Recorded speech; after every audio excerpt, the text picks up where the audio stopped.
জামাত প্রার্থী আমির হামজার বিরুদ্ধে কুষ্টিয়ায় নারীদের ঝাড়ু মিছিল।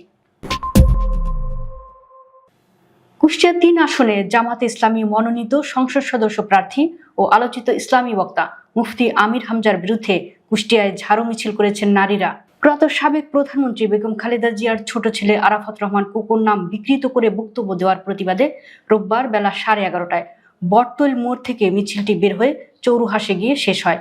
মিছিলে অংশ নেওয়া নারীরা মুফতি আমির হামজার দৃষ্টান্তমূলক শাস্তি দাবি করেন। তারা বলেন, মুফতি আমির হামজা একজন আলেম হয়ে কি এই ধরনের কথা বলতে পারেন?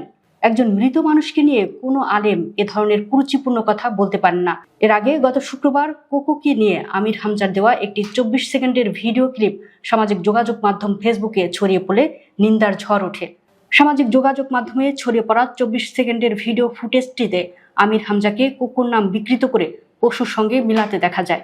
কুষ্টিয়া জেলা স্বেচ্ছাসেবক দলের সভাপতি আব্দুল হাকিম মাসুদ কোকোকে নিয়ে কুরুচিপূর্ণ মন্তব্য প্রত্যাহার করে জনসমক্ষে ক্ষমা চাইতে আমির হামজাকে আলটিমেটাম দিয়েছেন। গত 16 জানুয়ারি শুক্রবার রাত 8টার দিকে বিএনপি নেতা পপ্পু তার ফেসবুকে এক স্ট্যাটাসে লিখেন, আমির হামজা তার বিকৃত বক্তব্য প্রত্যাহার না করা পর্যন্ত তাকে ঝিনাইদহে অবাঞ্ছিত ঘোষণা করা হলো।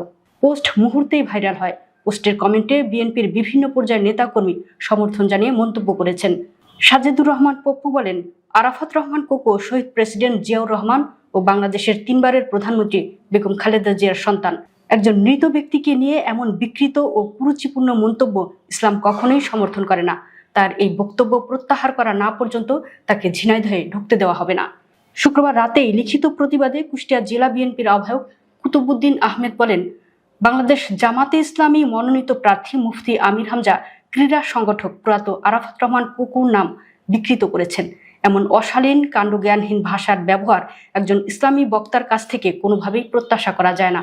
আমির হামজার বক্তব্য উস্কানি ও চক্রান্তমূলক দাবি করে তা আসন্ন নির্বাচনের পরিবেশ বিঘ্নিত করার শামিল বলে দাবি করেন বিএনপি নেতা কুতুবুদ্দিন।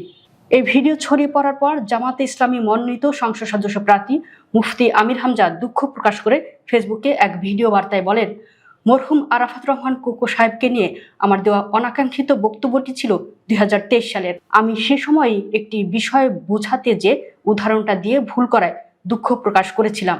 এখন আবারও দুঃখ প্রকাশ করছি। তবে আমির হামজার ভেরিফাইড ফেসবুক পেজ থেকে ভিডিও বার্তা প্রকাশ করার পর নেটিজেনদের কমেন্টে নেতিবাচক মন্তব্য করতে দেখা যায়। ভয়েস অব কুষ্টিয়া নামে একটি আইডি থেকে লেখা হয়, সারা জীবন তুমি ভুল করো আর ক্ষমা চাও, জীবনে মানুষ তওবা কয়বার করে। এ ঘটনার প্রতিবাদে শনিবার কুষ্টিয়া শহরে তৌহিদি জনতার ব্যানারে মানববন্ধন করা হয়।